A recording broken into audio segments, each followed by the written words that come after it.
வாக்கிய வகைகள் நம்ம பார்த்துட்டு இருக்கோம். இப்ப நம்ம இறுதியா என்ன வாக்கிய வகைகள் பார்க்க போறோம் அப்படின்னா கலவை வாக்கியம் அப்படின்னு சொல்லி நம்ம 15வது வாக்கியமா பார்க்க போறோம். நம்ம வீடியோவை முதல்ல நீங்க பார்க்கறதா இருந்துச்சுன்னா மறக்காம சப்ஸ்கிரைப் பண்ணிக்கோங்க. சரிங்களா? சரி, நம்ம கலவை வாக்கியம் அப்படின்னா என்ன அப்படின்றத நம்ம பார்ப்போம். ஒரு முதன்மை வாக்கியம் ஒரு துணை வாக்கியத்துடன் சேர்ந்தும் பல துணை வாக்கியத்துடன் சேர்ந்தும் வரலாம். அப்படி வந்துச்சுன்னா அது கலவை வாக்கியம். நல்லா கவனிங்க. ஒரு முதன்மை வாக்கியம் ஒரு துணை வாக்கியத்துடனோ அல்லது பல துணை வாக்கியத்துடனோ சேர்ந்தும் வந்து பொருள் தந்தால் அது கலவை வாக்கியம். எடுத்துக்காட்டு எப்படி கொடுத்திருக்காங்கன்னு பாருங்களேன். கந்தன் கடுமையாக உழைத்தான், அதனால் பொருள் ஈட்டினான்.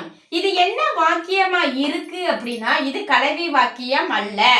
அப்ப இது என்ன வாக்கியமா இருக்கு? நம்ம போன வீடியோலயே பார்த்திருந்தோம். ஒரே ஒரு ஆளை மட்டும் குறிச்சு வந்திருந்துச்சு அப்படின்னா அது தனி வாக்கியம் அப்படின்னு சொல்லி நம்ம பார்த்தோம் இல்லைங்களா? இப்ப கந்தன் கடுமையாக உழைத்தான், அதனால் பொருள் ஈட்டினான். இது என்ன வாக்கியமா இருக்கு அப்படின்னா தனி வாக்கியமா இருக்கு. இத நம்ம என்ன வகை வாக்கியமா மாத்தணும் அப்படின்னா கலவை வாக்கியமா மாத்தணும். சரியா? இப்ப கலவை வாக்கியமா எப்படி மாத்தணும் அப்படின்னா கந்தன் கடுமையாக உழைத்ததால் மாத்துங்க. கந்தன் கடுமையாக உழைத்ததால் பொருள்